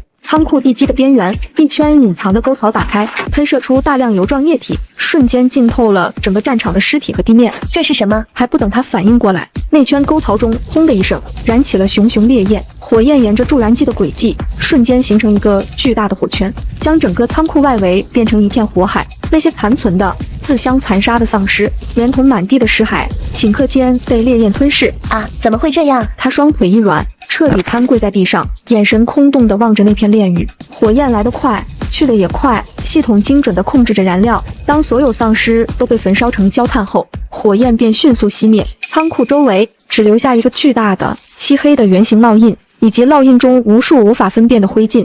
结束了。伴随着沉重的金属摩擦声，仓库厚重的合金大门缓缓升起，门外焦黑的土地上遍布着丧尸残缺不全的尸体，空气中弥漫着刺鼻的焦糊味和腐臭味。自动防御炮塔已经悄无声息地收回墙体内，仿佛刚才那场单方面的屠杀从未发生。许阳面无表情地从门内走出，不远处，林婉婉瘫坐在地，浑身脏污，脸上写满了劫后余生的惊恐，不住地向后挪动身体。你别过来，这些都是你做的。许阳在他面前停下，居高临下地看着他，嘴角勾起一抹讥讽的弧度。你的丧尸军团看来也不过如此。许阳懒得再多说废话，弯腰一把抓住林婉婉的胳膊，将她从地上粗暴地拎了起来。放开我！你要干什么？你最好省点力气，进去之后把你所知道的一切都老老实实的告诉我。许阳不顾林婉婉的挣扎，像拖着一个麻袋一样将她拖进了仓库安全屋。厚重的合金大门再次落下，发出哐当一声巨响，隔绝了外界的一切。安全屋内灯火通明，干净整洁，与门外的末日景象判若两个世界。许阳将林婉婉推进一间空旷的房间，一把将她甩在一张金属椅子上。林婉婉惊魂未定地环顾四周，当她回想刚才货架上堆积如山的食物、成箱的饮用水和仍在嗡嗡运作的精密仪器时，眼睛瞬间瞪大了，脸上满是震惊和嫉妒。你怎么能拥有这一切？你怎么配？你有什么资格？看来你已经参观完了，现在该说说正事了。你是怎么找到这里的？林婉婉猛地回过神，眼神躲闪，嘴唇紧紧抿着。别让我问第二遍，我的耐心是有限的。是陈浩告诉我的。陈浩，他竟然还活着，他怎么会知道这里的具体地址？林婉婉的思绪飘远，眼前浮现出几天前的画面。在林婉婉觉醒了操控丧尸的异能后，她带着自己初步组建的丧尸小队，第一个想到的就是复仇。她要找到那个在危急关头狠心将她丢下的男人陈浩。林婉婉站在一栋破败的大楼楼顶，眼神阴鸷地俯视着下方一个由幸存者组成的临时营地。营地里，几个人正为了半块发霉的饼干大打出手，其中一个被打倒在地，满脸污泥，像狗一样护着手里的食物的正是陈浩。他的父亲在一旁想要帮忙，却被另一个幸存者一脚踹开。我找到他的时候，他和他爸正像两条丧家之犬，为了活命，尊严碎了一地。那一刻，我心里痛快极了。林婉婉嘴角勾起一抹残忍的笑意，她轻轻一挥手，身后的几只丧尸立刻摇摇晃晃地冲下楼，扑向那群幸存者。营地里顿时一片鬼哭狼嚎。陈浩惊恐地回头，当他看清站在不远处如同女王般发号施令的林婉婉时，脸上的血色瞬间褪尽。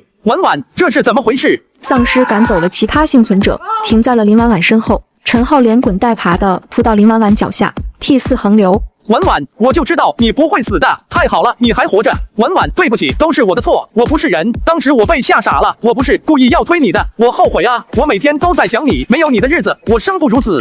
所以你就因为他几滴鳄鱼的眼泪，原谅了一个差点害死你的人。林婉婉，你真是蠢得无可救药。你懂什么？我们是真爱。他说我是他的女王，他说我们是天生一对。所以你们这对天生一对是怎么想到要来抢我的东西的？是他提起的。他找到了你当时租仓库囤物资的流水记录，猜到你的安全屋建在这里。原来是这样，看来是我低估了陈浩。凭什么你可以拥有这一切？我如今可以掌控丧尸，我才是天选之女，我才应该拥有这一切。是吗？陈浩说什么你都信？你忘了他怎么在危急关头丢下你的？不是的，他说他知道错了，他很爱我。爱你？爱到让你来送死，来帮他试探我的火力。你现在就是他丢出来的一颗棋子，一颗探路的石子。林婉婉如遭雷击，整个人僵住了。果然，蠢人什么时候都是蠢人。你能控制丧尸，这是多么厉害的能力，可你却轻易被一个男人耍得团团转。你这样的人能有什么出息？许样走出门，背靠着冰冷的墙壁，摸出手机，打开联系人列表，屏幕的微光映在他脸上。他的指尖在一个名字上久久停留，周易国家研究所。周易是我的大学同学，也是国家级病毒研究所最年轻的专家。上一世末世爆发后，他一直在前线致力于研究丧尸病毒的疫苗，直到为了保护实验数据而牺牲。林婉婉被丧尸咬伤却没有尸变，反而获得了控制丧尸的能力。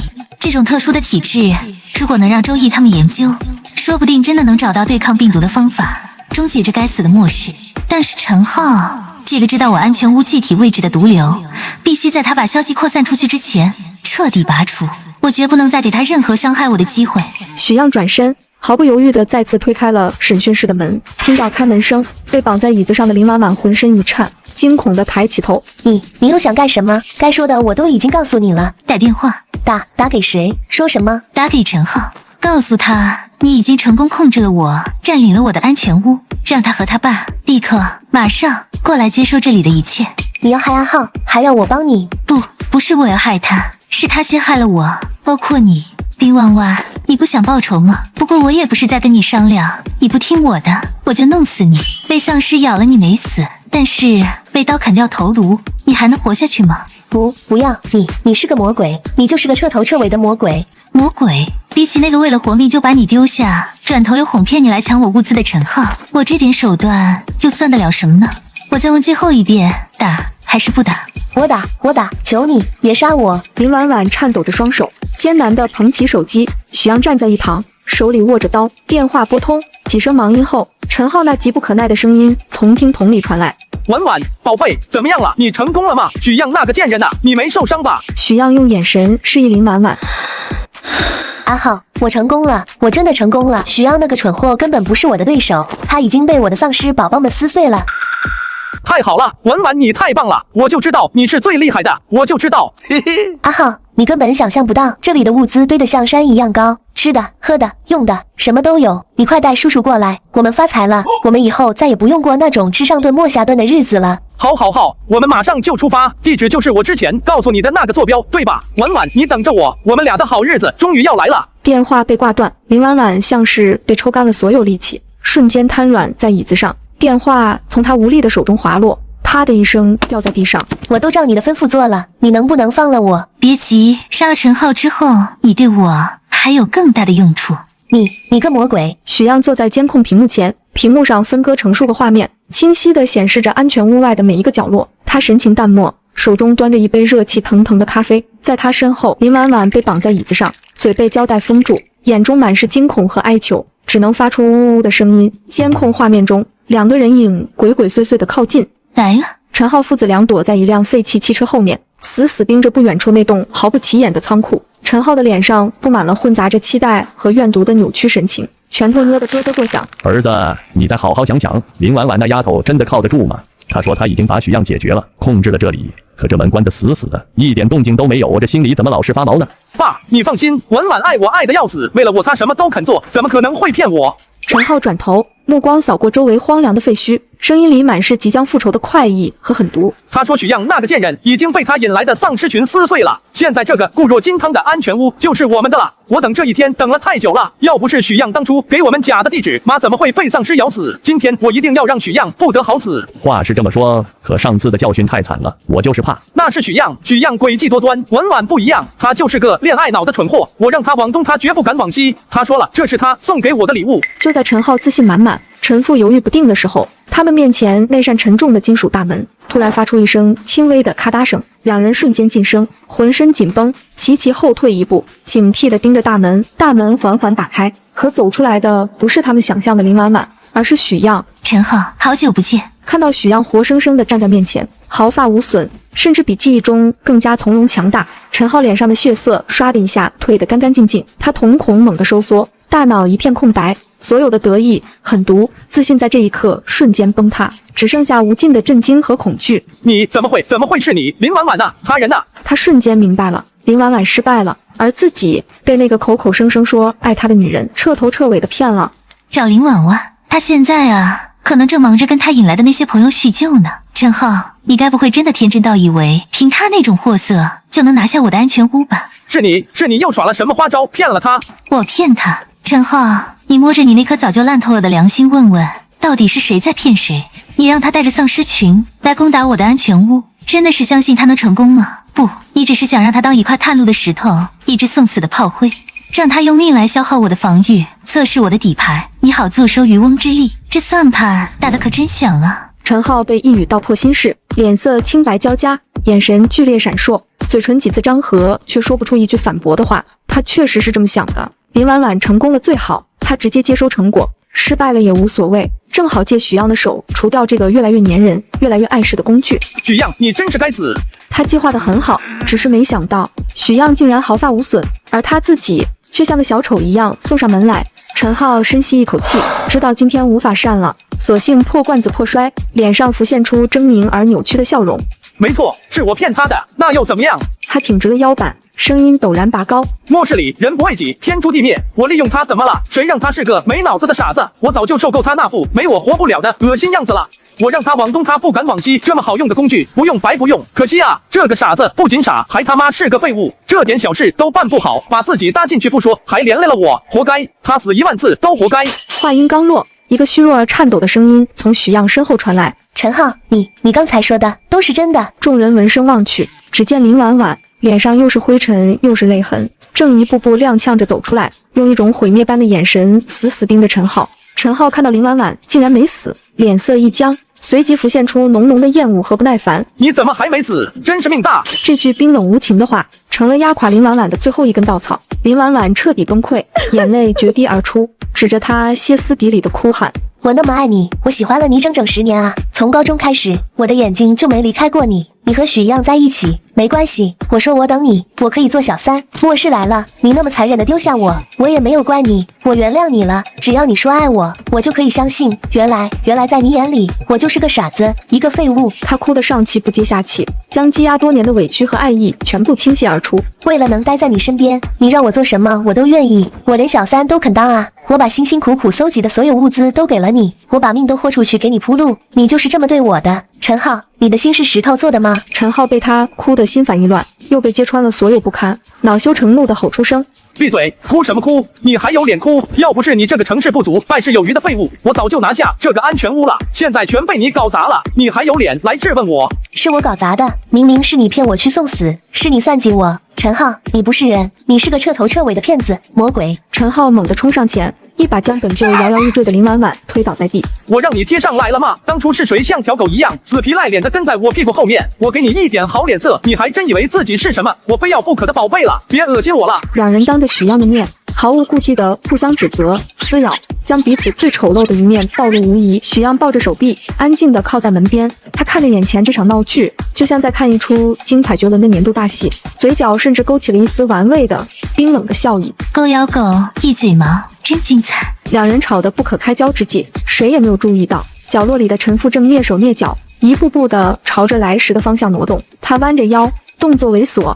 眼神惊恐地四处瞟着，企图趁乱逃走。许样一直靠在墙边，双臂环胸，像看一出闹剧般欣赏着眼前的一切。他的目光锐利如鹰，瞬间捕捉到了陈父的小动作，嘴角勾起一抹冰冷的笑意。陈叔叔，这么精彩的家庭伦理大戏还没演完呢，你这是急着去哪儿啊？争吵声戛然而止，陈浩和林婉婉猛地转过头，顺着许样的视线看去，正好看见陈父已经摸到了车把手，满脸惊慌失措。爸，你要干什么？你要丢下我一个人跑？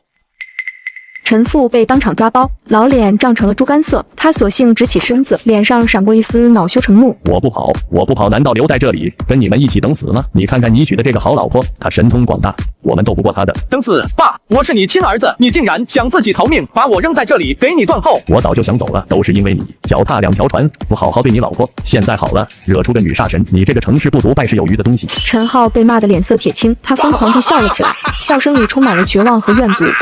爸，你现在把责任都推到我身上了。当初是谁跟我说男人没必要一辈子只守着一个女人？是谁让我背叛许样？是谁鼓励我和婉婉在一起？这些话你忘了吗？陈父的脸色瞬间变得煞白，他没想到陈浩会把这些话当众抖出来。你胡说八道，我什么时候说过这种话？你这个不孝子，为了活命竟然污蔑自己的亲爹。我污蔑你，陈建国，你这个自私自利的老王八蛋！你眼睁睁看着我妈死在你面前，现在又想害死我！我是你老子，你为我做点事不是应该的吗？要不是我，你能活到今天？废物！你才是个老废物！父子俩彻底撕破了脸，扭打在一起，互相咒骂。拳脚相加，场面混乱不堪。一个是为了活命不惜抛弃儿子的父亲，一个是被父亲背叛而彻底疯狂的儿子，上演了一出活生生的人性丑剧。许样冷眼旁观，慢慢走到还在发愣的林婉婉身边。此刻的林婉婉看着扭打在一起的父子，眼神空洞，仿佛灵魂都被抽走了。看到了吗，婉婉，这就是你爱了那么多年的男人和他道貌岸然的父亲。畜生，他们都是畜生。是啊，他们连畜生都不如，他们把你当成傻子，当成工具，用完了就想让你死。你为他付出了真心，他却把你推向地狱。这份仇，你难道就这么算了？你忘了你现在是谁了吗？你忘了你拥有的力量了吗？许样抬手指了指远处，那里无数丧尸正在无声的徘徊。外面那些东西都听你的号令，你是他们的女王，而这对父子不过是两条在你脚下摇尾乞怜的狗。女王想让狗怎么死，狗就得怎么死。这句话像一道闪电，劈开了林婉婉心中所有的混沌和软弱。她眼中的泪水瞬间蒸发，取而代之的是彻骨的冰冷和仇恨。你为他流了那么多泪，现在也该轮到他为你流血了。去吧，让他们尝尝被撕碎的滋味。林婉婉猛地转头，目光如刀，射向还在地上厮打的陈家父子。她缓缓闭上了眼睛，一股无形的精神波动以她为中心扩散开来。来！丧尸齐声吼叫着，陈家父子停下了打斗，惊恐地看向四周。丧尸攻来了！一只、两只、三只，整整10只丧尸从远处围了过来。他们的眼睛泛着诡异的红光，喉咙里发出呵呵的低吼，却没有立刻攻击，而是整齐地停在了林婉婉的身后，仿佛最忠诚的卫兵。陈浩和陈父吓得魂飞魄散，连滚带爬的后退，缩在墙角。婉婉，我错了，我真的错了，你原谅我。其实我心里一直是有你的，我爱你啊，婉婉，你让他们停下，求求你。婉婉，样样都是我儿子的错，是他鬼迷心窍，你杀他，别杀我，饶我一命吧。吃了他们！命令下达，10只丧尸瞬间暴起，如饿虎扑食般冲向墙角的父子俩。啊！不，救命啊！惨叫声和骨肉被撕裂的声音交织在一起，奏响了一曲血腥的死亡乐章。很快，一切又归于平静，只剩下丧尸咀嚼的恐怖声响和满地的狼藉。一切终于结束了。陈家父子被解决以后，10只丧尸安静地站在林婉婉身后，空洞的眼眶齐齐望着许样，发出低沉的嘶吼，气氛诡异而紧张。许样神色冰冷，目光越过丧尸，直直地刺向林婉婉。解决了仇人，心情不错吧？现在是不是轮到我了？林婉婉被说中心事，身体机不可察的一颤，眼神中闪过一丝狠厉，但很快被更深的忌惮所取代。她紧紧攥着拳头，指甲深陷掌心。你什么意思？你心里清楚，别用那种眼神看我，也别动那些不该有的心思。你觉得凭你身后这几只行动迟缓的废物，能伤到我一根头发吗？你应该不会不自量力到想攻击我吧？林婉婉猛地抖了抖，之前被完虐的画面依旧清晰。她知道她不是许样的对手。林婉婉脸上的挣扎和怨毒一闪而过，最终化为一片死寂。我没有最好。许样转身走向安全屋的金属大门，输入密码，大门发出滴的一声，缓缓开启。他没有再看林婉婉一眼，仿佛笃定她不敢在背后偷袭。跟上，别让你的这些朋友在外面乱晃，把其他东西引来，我们都会有麻烦。林婉婉脸色一阵青一阵白，最终还是不甘地挥了挥手。那10只丧尸像是收到了无声的指令，僵硬地转过身，一步步走入周围的黑暗中，很快便消失不见。林婉婉深吸一口气，压下心中的屈辱和恐惧，迈步跟在许样身后，走进了安全屋。厚重的金属门在身后关闭，将外界的黑暗与危险彻底隔绝。安全屋内灯火通明，和外面仿佛是两个世界。许样淡定地观察着林婉婉。这个安全屋在郊区，周围人烟稀少，林婉婉能在短时间内召集来10只丧尸，恐怕已经把方圆10里的丧尸都给叫过来了。这说明他对丧尸的控制范围和控制力都在飞速增强，有点意思。他果然很有研究价值。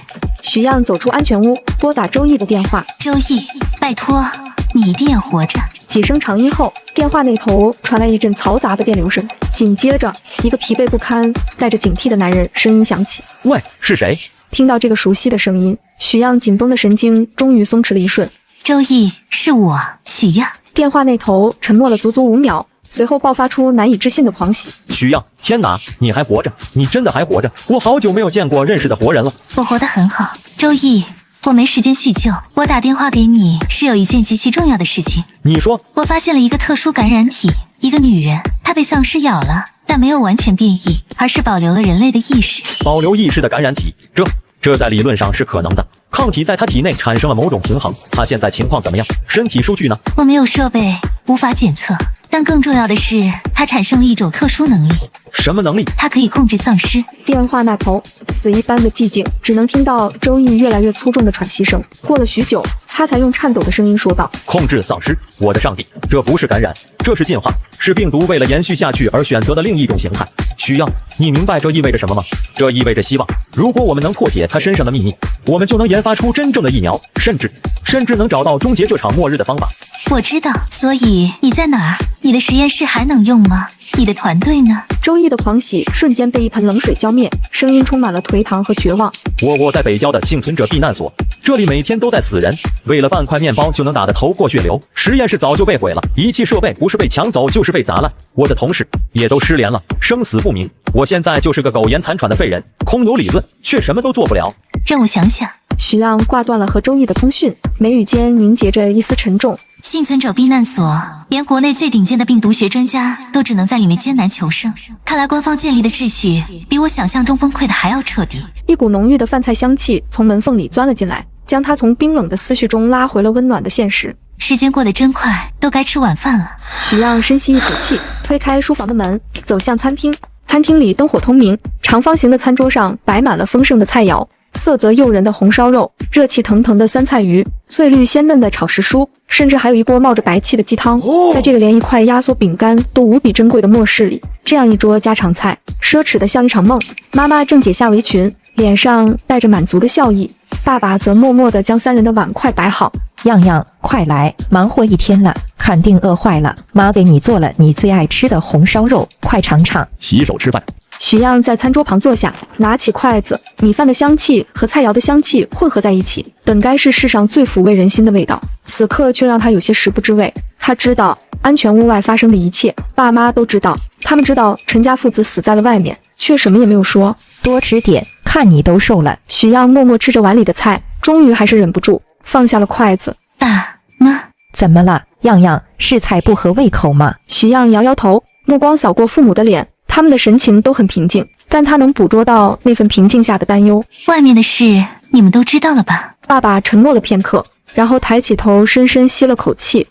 知道，吃饭吧，肉都快凉了。他越是平静，许让的心就越是往下沉。他不觉得自己有错，只怕父母不能理解，怕他们会怕他。你们会不会觉得我太残忍了？他们毕竟是2条人命，妈妈立刻放下碗筷，伸出手，紧紧握住了许让冰凉的手。傻孩子，胡思乱想什么呢？他的手心温暖干燥，给了许让巨大的力量。残忍，如果保护自己的家人叫残忍，那全世界的父母都是最残忍的人。陈家那对父子是什么货色？以前我们不清楚，还拿他们当家人，现在还能不清楚吗？他们是想要我们的命，要是没有你，没有这个安全屋，现在躺在外面的就是我们了。样样，你不是残忍，你是在保护我们，你是妈的骄傲，是妈和爸的守护神。爸爸一直沉默地听着，这时也沉声开口了：你妈说的对，这个世界已经变了，样样，以前的道理和法律现在都成了废纸一张，现在唯一的道理就是活下去，你死或者我活，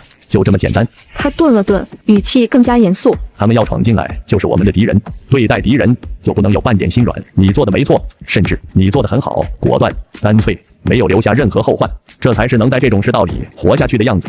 许让怔怔地看着父亲，这是他第一次从父亲眼中看到如此锋利的光芒。我和你妈这辈子没什么大本事，现在老了更成了你的拖累，我们唯一能做的就是不给你添乱，让你没有后顾之忧。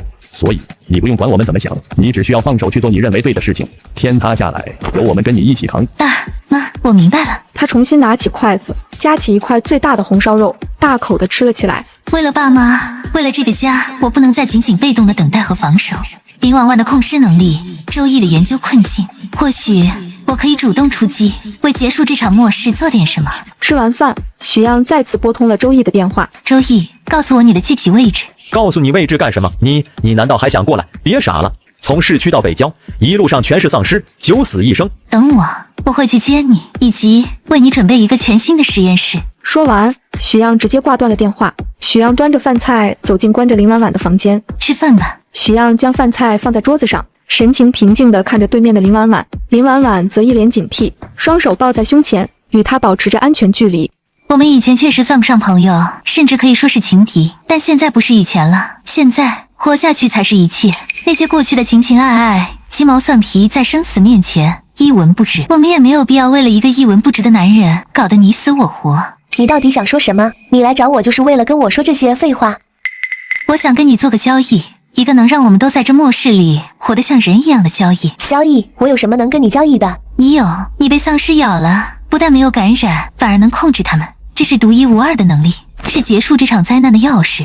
你想把我当成实验品？不是当成希望。我需要你配合研究，找到你身体里产生抗体的秘密，而我可以给你这个。许样猛地拉开旁边一扇厚重的铁门，门后是一个巨大的仓库空间，货架顶天立地，上面堆满了山一样的物资，米面粮油、零食饮料、药品衣物，应有尽有。在灯光下闪着诱人的光泽，林婉婉瞳孔骤缩，震惊地看着眼前的一切，喉咙不自觉地滚动了一下。无限的物资，绝对的安全，只要你点头，这些东西你随便用，我们可以一起活下去，甚至活得比末世前更好。林婉婉的呼吸变得急促，末世以来她经历过的绝望数不胜数，差点被饿死，被丧尸分食，而现在一座金山就摆在眼前。我怎么知道你不是在骗我？研究，万一我死了怎么办？我没必要骗你，负责研究的人是我大学同学，一个生物学天才，他叫周易。我们的目标是找到制造血清的方法，而不是伤害你。林婉婉，你和我是现在唯一能看到终结末世曙光的人，这是双赢。好，我答应你，但如果我发现你只是想把我当小白鼠，我们就是一条船上的蚂蚱，船翻了谁也活不了。合作愉快。一辆越野车在寂静的公路上行驶，道路两旁游荡着成群的丧尸，他们漫无目的地走着，发出呵呵的低吼。车内，许样专心开车，林婉婉坐在副驾，闭着眼睛，眉头微蹙。几只丧尸似乎被引擎声吸引，摇摇晃晃地围了过来，伸出利爪拍打车窗。他们过来了，别担心。只见林婉婉的嘴唇微动，像是在无声地念着什么。车窗外，那几只狂躁的丧尸突然停下了动作，像是被按下了暂停键，然后缓缓转身，僵硬地走开，汇入了尸群中。太不可思议了，这种精神控制一样的能力，简直是末世里的神迹。辛苦了，这对你消耗大吗？还好，就像在脑子里跟一群蚊子嗡嗡嗡的吵架，告诉他们我们是自己人，数量少还行，多了就有点头疼。越野车停在了一个废弃体育馆改造的难民所外，这里人声鼎沸，但也混乱不堪，四处可见争抢食物和打架斗殴的人。许样和林婉婉下了车，立刻吸引了不少不怀好意的目光，两人没有理会，径直走向难民所深处一个角落。一个戴着眼镜、身材消瘦的青年正蹲在地上，低头看着水泥地上画着的一大片复杂的分子结构图。周易，许样，太好了，你真的来了。此地不宜久留，我们先走。许样示意他看向旁边的林婉婉，你说的那人就是他。突然，几个手持钢管的男人围了上来，领头的刀疤脸狞笑着：哟，来了两个漂亮妹妹，还有吃的，把你们的包和车钥匙留下，人也留下陪哥几个乐呵乐呵。周围的难民都冷漠地看着，没人敢出头。许样眼神一冷，正要从空间里取武器，滚！小妞还挺辣，兄弟们，给我上！林婉婉的眼神瞬间变得幽深，一股无形的压力扩散开来。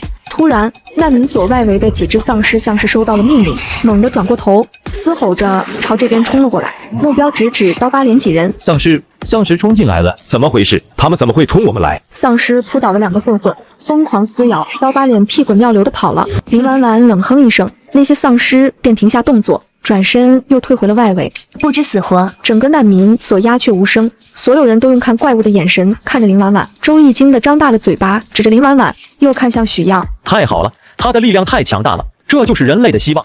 快走，这里不是说话的地方。一间布满灰尘的大学实验室里，林婉婉站在门口，双眼紧闭。实验室内的几只穿着白大褂的丧尸像是被驯服的野兽，安静地缩在角落。周易拿着一张清单在实验台之间穿梭，神情无比亢奋。离心机这个还能用 ，PCR 仪太好了，电源应该还能接上。许样，快收起来！许样手一挥，巨大的仪器凭空消失。你这是空间异能？我的天，你们俩简直是末世里的 BOSS 组合。林婉婉同样控制住了里面的丧尸医生和护士。需要无菌培养基，各种抗生素和分析试剂找到了，这里全都有。许样，发财了，我们发财了。仓库的一角被清理得干干净净，许样将所有搜集来的设备从空间里一一取出，瞬间堆满了整个空地。周易看着眼前失而复得的各种精密仪器，激动得热泪盈眶，像抚摸情人一样抚摸着一台高倍电子显微镜。有了这些，我敢说，不出3个月，我一定能初步解析出他体内的抗体结构。许样的父母站在不远处，看着忙碌的3个年轻人，脸上露出了欣慰又充满希望的笑容。许样，周易和林婉婉开始动手搭建实验室，搬运设备，连接线路，整理事迹。曾经的对手，落魄的天才，神秘的掌控者，在这一刻为了同一个目标，紧密的合作在一起。林婉婉搬着一个箱子，路过许样身边时，脚步顿了一下。谢谢，我们是伙伴，不是吗？3个月后，在许样无穷物资的支撑和周易夜以继日的努力下，简陋的实验室里终于迎来了第一丝曙光。周易布满血丝的双眼死死盯着显微镜，身体因激动而微微颤抖。他猛地抬起头，手里举着一支装有透明液体的针剂，